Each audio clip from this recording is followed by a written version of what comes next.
பூஞ்சோலை மாணவர்கள் அனைவருக்கும் வணக்கம். இன்னைக்கு 1-2 ஜூன் மாதத்துக்கான நியூஸ் பேப்பர் பார்க்க போகிறோம். ஆக்சுவலாக 3ஆம் தேதி நியூஸ் பேப்பர் எங்கள் வீட்டுக்கு வரலை, அதனால அதை பிடிஎஃபாக டவுன்லோட் பண்ணி உங்களுக்கு வந்துட்டு நான் அதை தனியாக நோட் பண்ணி நான் உங்களுக்கு சொல்லிடுறேன்ப்பா, சரிங்களா? 3ஆம் தேதி மட்டும். இப்போ 1-2 நியூஸ் பேப்பர் பார்க்கலாம். ஸோ 134வது மன் கி பாத் நிகழ்ச்சி, மனதின் குரல் நிகழ்ச்சியில் இந்திய பிரதமர் மோடி பேசியிருக்காரு. அதில் இந்த நெதர்லாந்தில் வந்து நம்மளோட செப்பேடுகள் கிடைச்சிச்சு பார்த்தீங்களா, அது சார்ந்து பேசியிருக்காரு. ராஜராஜ சோழன், அவரது மகன் ராஜேந்திர சோழன் ஆகியோரது காலத்தை சேர்ந்த ஆனைமங்கலம் செப்பேடுகள் அதான் மெயின். நம்ம ஏற்கனவே சொல்லியிருந்தோம் அது என்ன செப்பேடுகள்னு சொல்லிட்டு. ஆனைமங்கலம் செப்பேடுகள், அதில் ராஜராஜ சோழனை பற்றி இருக்கும். அதில் இருக்கக்கூடிய வளையத்தில் ராஜேந்திர சோழனை பற்றி குறிப்பிட்டிருக்கும், சரியா? ஸோ ஆக்சுவலாக இந்த செப்பேடு வந்து 2 பேருக்குரியது தான். ப்ளஸ் இது 11ஆம் நூற்றாண்டு அப்படின்னு சொல்கிறாங்க. இந்த செப்பேடுகளோட காலம் 1700, சரிங்களாப்பா? அதில் டச்சு ஆளுகையில் இருந்தப்ப நாகப்பட்டினத்துக்கு கிறிஸ்துவ பணிக்காக வந்தவர், சரிங்களா? யார் அப்படின்னா ஃப்ளோரண்டியஸ் கேம்பர் அப்படின்றவர். அவர் தான் வந்து இது நெதர்லாந்துக்கு எடுத்துகிட்டு போயிருக்காரு. ஸோ இத்தனை ஆண்டுகள் கழித்து அது மறுபடியும் நம்மளுக்கு கிடைச்சது ஒரு பெருமைக்குரிய விஷயம் அப்படின்னு சொல்லிட்டு சொல்லியிருக்காரு. ப்ளஸ் அது போக 21 பெரிய மற்றும் 3 சிறிய செப்பேடுகள் இதில் இருந்திருக்கு. இதான் ரொம்ப முக்கியம், அது கேட்பாங்க, சரிங்களா? 21 பெரிய மற்றும் 3 சிறிய செப்பேடுகள் இதில் இருந்திருக்கு.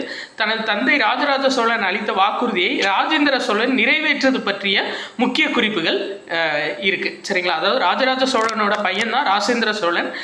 தன்னோட தந்தையோட இதை வந்துட்டு எப்படி இவர் நிறைவேற்றினாரு அப்படின்றத இந்த ஆனைமங்கலம் செப்பேடில் குறிப்பிடப்பட்டிருக்கு. ப்ளஸ் ஆனைமங்கலம் அப்படின்ற ஒரு கிராமம் வந்துட்டு பௌத்த மடாலயத்துக்கு தானமாக வழங்கப்பட்டிருக்கு. அதான் ரொம்ப மெயின், சரிங்களா? ஏன் ஆனைமங்கலம் செப்பேடுகள்னு சொல்கிறாங்கன்னா, அந்த ஆனைமங்கல கிராமம் ஒரு பௌத்த மடாலயத்துக்கு தானமாக வழங்கப்பட்டதுனால அதை அப்படி சொல்கிறாங்க. கூடுதலாக இந்த இது சொல்லியிருக்காரு என்னென்னா, கேரள மாநிலம் அலுவாவில் மாற்றுத்திறன் குழந்தைகளுக்கு, அதான் சரிங்களா, மாற்றுத்திறன் குழந்தைகள் உள்பட 1500 மேற்பட்ட குழந்தைகளுக்கு நீச்சல் கற்றுத்தந்த பயிற்சியாளர் சஜி வலாசேரி, சரிங்களா? அவர் பேர், சரிங்களா? சஜி வலாசேரிலை அவர் பேர், சரியாப்பா? ஞாபகம், சஜி வலாசேரிலை 15,000 பேருக்கு நீச்சல் கற்றுக் கொடுத்துருக்காரு, மாற்றுத்திறன் குழந்தைகள் உள்பட. அவரை பாராட்டியிருக்காரு. கூடுதலாக தமிழகத்தை சேர்ந்த பெண் கல்வியாளர், சரிங்களாப்பா? பார்த்தீங்க அப்படின்னா ஓகே, ரைட். அதாவது இவங்க என்ன பண்ணியிருக்காங்க அப்படின்னு சொல்லி பார்த்தீங்கன்னா, அதாவது நாகர்கோவிலை சேர்ந்த பெண் கல்வியாளர் கிரிஜா, ரைட், ஓகேப்பா, இந்த இருக்காங்க பாருங்கள், நோட் பண்ணி வச்சுருந்தேன். ஆக்சுவலாக இந்த கிரிஜா அப்படின்ற ஆசிரியை என்ன பண்ணியிருக்காங்க அப்படின்னா, அவங்க பள்ளிக்கு வர்ற குழந்தைகள்கிட்ட டெய்லி ஒரு ரூபாய் வந்து நீங்கள் செலுத்துங்க, அதை நம்ம நாட்டோட இராணுவ வீரர்கள் அவங்களோட குடும்பத்தோட மேம்பாட்டுக்கு நம்ம செலவிடுவோம் அப்படின்னு சொல்லியிருக்காங்க. ஸோ அப்படி ஓராண்டு ஃபுல்லாக, சரிங்களா, அந்த ஓராண்டுக்கு கிடைத்த தொகை மொத்தம் 40 லட்சம் காசோலையை இந்திய இராணுவத்துக்காக பிரதமருக்கு அனுப்பியிருக்காங்க இந்த கிரிஜா அப்படின்ற ஒரு பள்ளி ஆசிரியை, சரிங்களாப்பா? பெண் கல்வியாளர். அவங்கள வந்து பாராட்டியிருக்காரு, சரிங்களா? தமிழ்நாட்டை நாகர்கோவிலை சேர்ந்தவங்க அவங்க, ஓகேவா? ரைட். அடுத்தது முப்படை தலைமை தளபதியாக ராஜா சுப்பிரமணி, நம்ம தமிழ்நாட்டை சேர்ந்த ராஜா சுப்பிரமணி, அவர் வந்து பதவியேற்றிருக்காரு. முப்படை சிடிஎஸ், கம்பைன்ட் டிஃபென்ஸ் ஸ்டாஃப்னு சொல்லுவாங்கள்ல, அவங்க தான், சரிங்களா? இவர் ஃபஸ்ட்டு கர்வால் ரைஃபிள்ஸ் அப்படின்ற படைப்பிரிவில் 1985 வந்துட்டு இவர் உள்ளே சேர்ந்திருக்காரு, சரிங்களா? இராணுவ அதிகாரி நிலையில் உள்ளே சேர்ந்திருக்காரு, லெஃப்டினன்ட்ன்ற நிலையில். ஸோ அதுக்கப்புறம் நிறைய பணியில் இருந்திருக்காரு இவர் தொடர்ச்சியாக.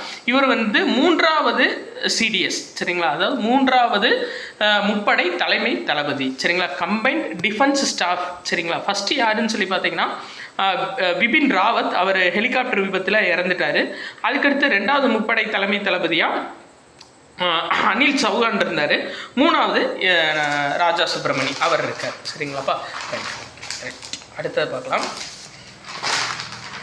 இன்னைக்கு ஃபஸ்ட்டு பேஜ் தான் நியூஸு, மிச்சதில் எதுவும் இல்லை நியூஸுன்னு சொல்லிட்டு. இந்தது பாருங்கள், என்ன அப்படின்னா கேரள மாநிலம் கோட்டயத்தில், சரிங்களாப்பா? அதாவது தீபிகா அப்படின்ற மலையாள நாளிதழ் 140 ஆண்டுகளாக செயல்பட்டுருக்கு. அதோட கொண்டாட்டம் நடைபெற்றிருக்கு. இதை நீங்கள் ஞாபகம் வச்சுக்கோங்க. எஸ்எஸ்சி எக்ஸாம்ஸ்லாம் இது கேட்பாங்க. இந்த தீபிகா அப்படின்ற நாளிதழ் எந்த மொழியில் வெளிவந்துச்சு அப்படின்னு கேட்பாங்க. இது வந்துட்டு மலையாள மொழியில் வெளிவந்தது. 140 ஆண்டுகளாக செயல்பட்டு கொண்டு இருக்கிற ஒரு நாளிதழ், சரிங்களா? அடுத்தது இந்த பார்க்கலாம். இவங்க அதாவது சிங்கப்பூர் பேட்மிண்டன் போட்டியில் ஆடவர் ரெட்டையர் பிரிவில் இவங்களை தயவு செஞ்சு ஞாபகம் வச்சுக்கோங்க, அடிக்கடி கேட்குறாங்க சரிங்களா. சாத்விக் சிராக், ஆக்சுவலாக சாத்விக் சாய்ராஜ் ராங்கி ரெட்டி இவர் பேர் சிராக் ஷெட்டி.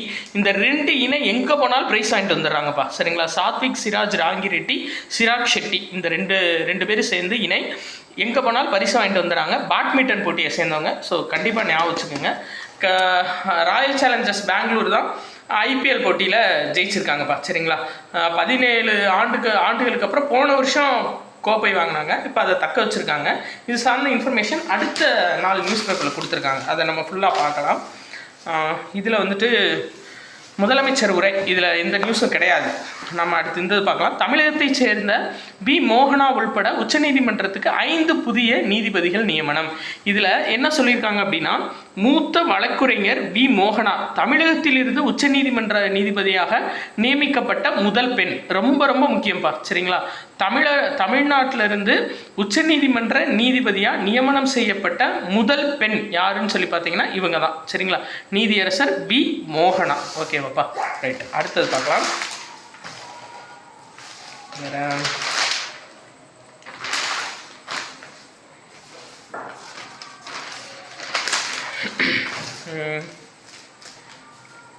இதில் உள்ள வேறு எந்த நியூஸும் இல்லை. இது நம்ம ஆக்சுவலாக ஏற்கனவே சொல்லியிருந்தோம். என்ன அப்படின்னு சொல்லி பார்த்தீங்கன்னா, டெல்லியில் திங்கட்கிழமை சர்வதேச சிறுத்தை புலிகள் பாதுகாப்பு மாநாடு நடைபெற இருந்துச்சு. ஆனால் இந்த எபோலா வைரஸ் தொற்று உலகம் ஃபுல்லாக பரவிட்டு இருக்கிறதுனால பிற நாடுகளை சேர்ந்தவங்களும் வருவாங்கன்றதுக்காக அது இப்போதைக்கு தற்காலிகமாக ஒத்தி வச்சுருக்காங்க சரிங்களா. அதனால் அதை நம்ம பார்த்துக்கலாம். வேறு இது ரொம்ப முக்கியம். இப்போ இந்த நியூஸ் வந்து பார்த்தீங்க அப்படின்னா, வியாபாரிகளுக்கு வாழ்வை ஒளிமயமாக்கிய பிரதான் மந்திரி ஸ்வநிதி திட்டம் ரொம்ப முக்கியம். இந்த ஸ்வநிதி திட்டம் அப்படின்றது என்னென்னா, வியாபாரிகள் மெயினாக சாலை ஓர வியாபாரிகளுக்காக கொண்டு வரப்பட்டது. 2020 ஜூன் 1 இந்த திட்டம் அறிமுகப்படுத்தப்பட்டிருக்குப்பா. அதான் ரொம்ப முக்கியம். இந்த ஸ்வநிதி அப்படின்ற திட்டம் 2020 ஜூன் 1 அறிமுகப்படுத்தப்பட்டிருக்கு. ஆக்சுவலாக இந்த சாலையோர வியாபாரிகளுக்கு முதல் தவணையாக ரூபாய் 15,000 பிணையில்லா கடன் சரிங்களா. எந்த சூரிட்டியும் கொடுக்க தேவையில்ல, பிணையில்லா கடனாக 15,000 தருவாங்க. அதை சக்ஸஸ்ஃபுல்லாக செலுத்தினதுக்கப்புறம் 25,000 தருவாங்க. அதையும் சக்ஸஸ்ஃபுல்லாக செலுத்தினதுக்கப்புறம் 50,000 தருவாங்க. அதான் இந்த ஸ்வநிதி திட்டம்.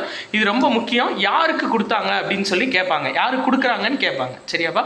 இதுவரை 1.12 கோடிக்கு அதிகமான எண்ணிக்கையில் இந்த கடன் தொகை வழங்கப்பட்டிருக்கு. ரைட், ஓகேப்பா. அடுத்தது பார்க்கலாம்.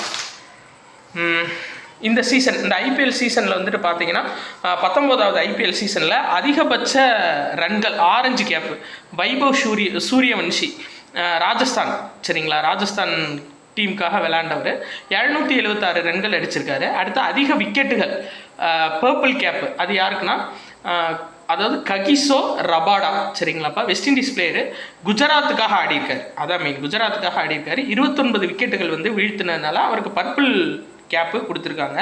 இதில் வைபவ் சூரியவன்சி அவருக்கு வந்துட்டு பார்த்தீங்கன்னா 5 இது கிடச்சிருக்கு, 5 அங்கீகாரம் கிடச்சிருக்கு. என்ன அப்படின்னு சொல்லி பார்த்தீங்கன்னா, அதிக ரன்களை அடித்த வீரர் ஒரே IPL சீசனில் 776 இவர் தான் சரிங்களா. அடுத்து வந்து பார்த்தீங்கன்னா, அதிக ரன்கள் அடித்தவருக்கான ஆரஞ்சு கேப் பெற்ற இளம் வீரர் 15 வயசில் ஆரஞ்சு கேப் வாங்கியிருக்காரு சரியாப்பா. அடுத்து ஒரே சீசனில் அதிக சிக்ஸர் அடித்தவர் 72 சிக்ஸ் அடிச்சிருக்காரு. T20 கிரிக்கெட்டில் ஒரே சீசனில் பவர் பிளேயில் மட்டும் மொத்தமாக 500 ரன்கள் அடித்தவர். அடுத்து IPLலில் அதிவேகமாக 1000 ரன்களை கடந்தவர். 440 பந்தில் 1000 ரன்களை கடந்திருக்காரு. இதெல்லாம் வைபவ் சூரியவன்ஷி சார்ந்த இன்ஃபர்மேஷன். வேறு பேட்டிங்கு பவுலிங்லாம் தனித்தனியாக இருக்குப்பா. அது நம்ம PDFல கொடுத்துலாம். நம்மளுக்கு எக்ஸாம் பாயிண்ட் ஆஃப் வியூவில் இதை மட்டும் நீங்கள் தெளிவாக பார்த்துக்கோங்க. பர்பிள் கேப்பு, ஆரஞ்சு கேப்பு இதெல்லாம் எதுக்கு அப்படின்னு சொல்லிட்டு பார்த்துக்கோங்கப்பா. ஸோ அவ்வளோதான், 2 நாள் நியூஸ் வந்து ஃபுல்லாக கம்ப்ளீட் பண்ணியாச்சு. நன்றி.